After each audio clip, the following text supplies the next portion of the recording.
Hi, I am Tanu and welcome to my YouTube channel. In this video, I am going to talk about the mistakes that I made in my first job for NEET 2024. So I scored 94% in my 12th board. तो मुझे लगा था मेरी अच्छी preparation है, मतलब मुझे अच्छा खासा ग्रैस्प है कि क्या नीट में आ सकता है। तो मैंने जो अपना पहला अटेम्प्ट दिया वो तो बस मैंने दिया था कि मुझे उस पर कोई एक्सपेक्टेशन नहीं थी कि उसमें निकल जाएगा। तो मैंने उसको बस ऐसे ही दे दिया था और मेरे कुछ 400 मार्क्स आए थे। तो मैंने डिसाइड किया था कि मैं एक ड्रॉप लेके ही करूँगी अपना। तो मैंने पहले वाले ड्रॉप में काफ़ी ऐसी मिस्टेक्स की जो मैंने दूसरे वाले में सुधारी हैं। तो उसी मिस्टेक्स के बारे में इस वीडियो में बताऊँगी। जो फर्स्ट मिस्टेक मैंने की थी, जो सबसे पहली मिस्टेक मेरी थी वो थी लैक ऑफ प्रॉपर शेड्यूल। कि मैंने कोई प्रॉपर शेड्यूल नहीं बनाया था कि मैं कितने टाइम से कितने टाइम तक पढ़ाई करूँगी या कौन-सा चैप्टर मैं कब तक फिनिश करूँगी। मैं बस पढ़ते जा रही थी और मुझे पता नहीं चल पा रहा था कि मैं कितना पढ़ चुकी हूँ या क्या कर चुकी हूँ। मैं बस अपना सिलेबस कंप्लीट करते जा रही थी, करते जा रही थी, करते जा रही थी।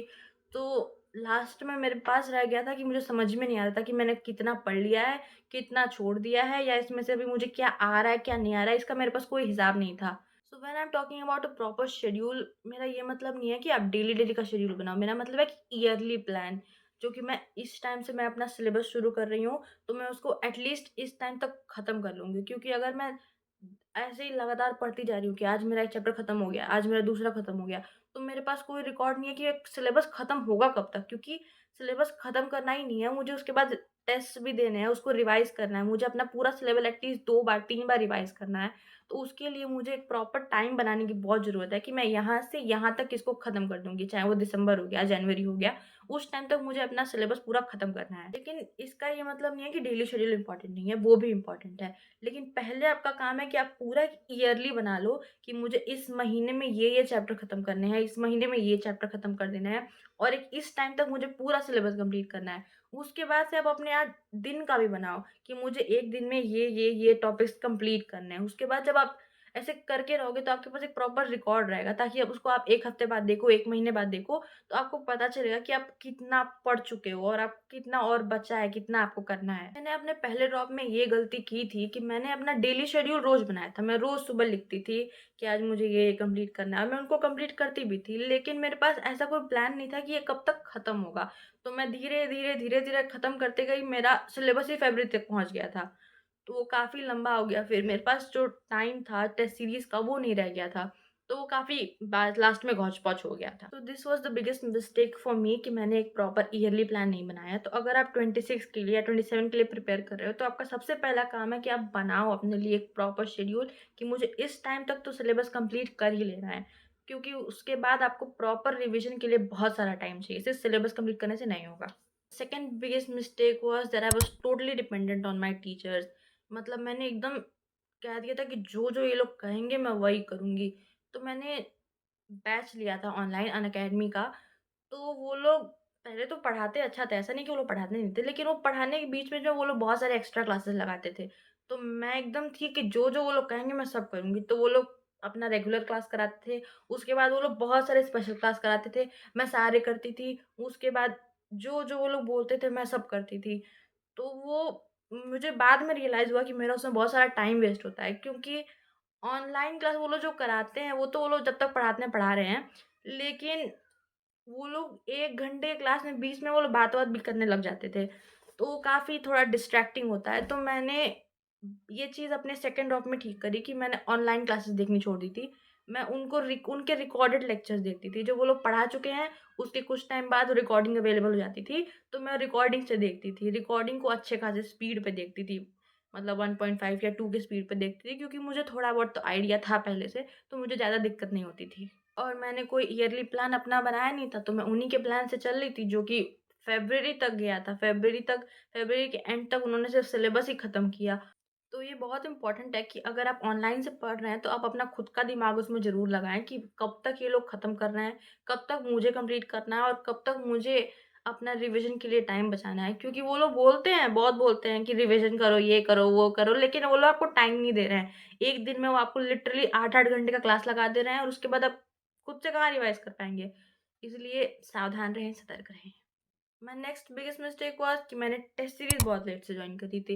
मतलब मेरे बैच में टेस्ट होता था, तो जो संडे में 2 हफ्ते में 1 होता था, तो वो मैं देती थी, लेकिन वो ऑनलाइन टेस्ट में देती थी, तो वो उतना बढ़िया नहीं होता था क्योंकि मेरे अगल-बगल लोग बैठे हैं, मैं उनके बीच में बैठ के टेस्ट दे रही हूँ, तो उतना सीरियस वो होता नहीं था। पर मुझे लगता था कि मेरा काफ़ी अच्छा होते जा रहा है, बढ़िया से हो रहा है। तो फिर मैंने टेस्ट सीरीज़ काफ़ी लेट जॉइन की क्योंकि मैं जहाँ रहती हूँ, वहाँ टेस्ट सीरीज़ ऑफ़लाइन अवेलेबल नहीं थी। तो वो मुझे दूसरे सिटी में जाना पड़ा था ऑनलाइन टेस्ट देने के लिए, तो मैं काफ़ी लेट से देने गई थी और जब मैं देने गई तो मेरे मार्क्स पहले तो बहुत कम आने लगे।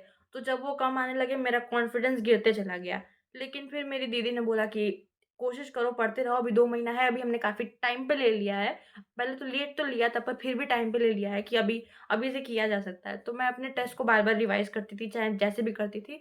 तो मैंने उसको धीरे-धीरे, धीरे-धीरे अब काफ़ी इम्प्रूव कर लिया था। फिर भी इतना नहीं कर पाई थी कि एकदम बढ़िया से हो ही जाए। लेकिन इतना कर लिया था कि मुझे बेयर मिनिमम मतलब मैं 600 तक पा जाऊँगी मार्क्स नीट में।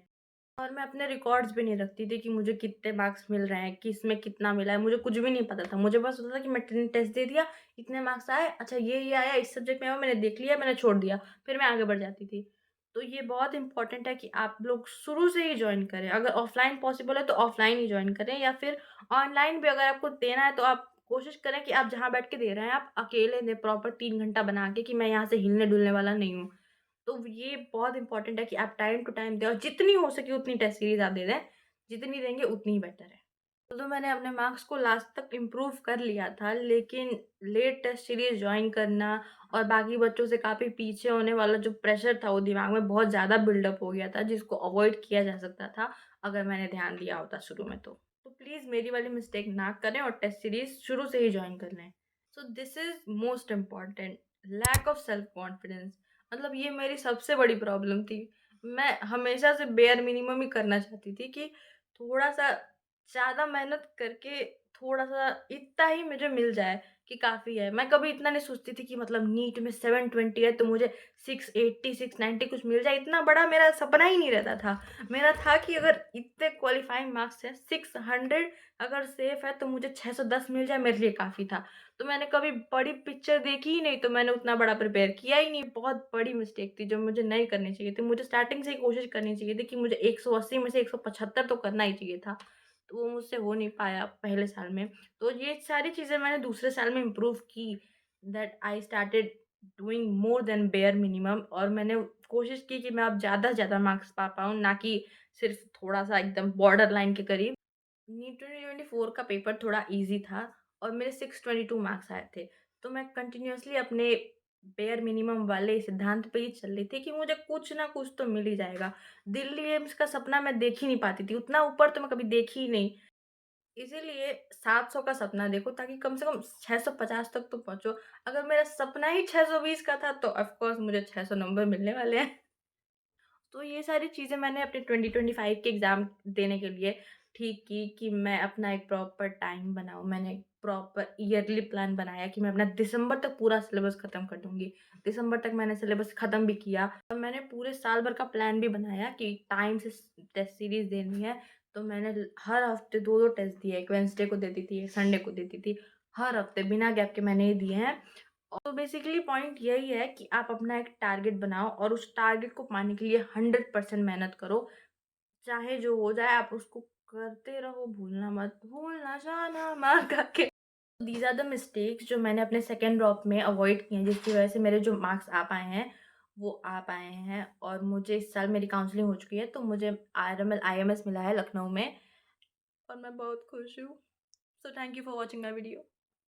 Please subscribe to my channel if you want videos like this, and if you have any doubt you can ask in my comment section. Thank you.